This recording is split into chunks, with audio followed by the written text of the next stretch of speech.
Hi class, this is Jasmine Lear, and here is my website.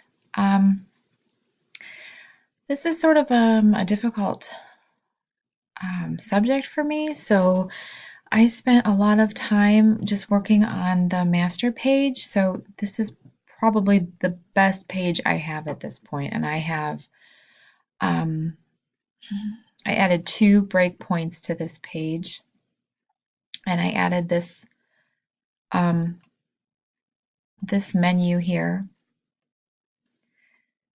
And I took it down to 380 for the smallest size. So this, like, I understand this part, but then when I went to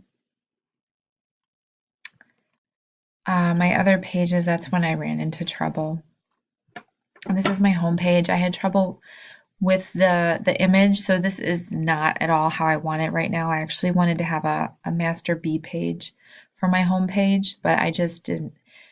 It takes me so long to get through things, I just couldn't do it. So this is where this page is right now, and I don't have any breakpoints in this page. And on my About page, I was able to add 1 breakpoint. So this is the desktop version, and then I took it for the tablet and the mobile version. I took it to this accordion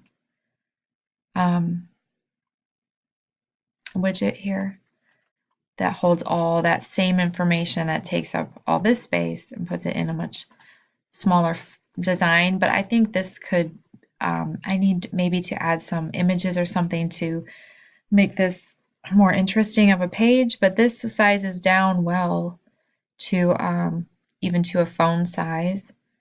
So I like how that works. And then my work page, I was able to add 2 breakpoints to this page. This works really nice actually, and this is the desktop version. And then the sort of like the tablet version. So I moved the thumbnails down here and added the pop-out menu, and then even a smaller design where I just eliminated the thumbnails altogether and just made the larger image the main focus for the smaller size browser. So right now I'm just really working on trying to get it to function properly, and I certainly want to add to the design to just make it look a little more professional and a little more interesting. But that's where I am at this point, and I'm looking forward to seeing what everyone else has created.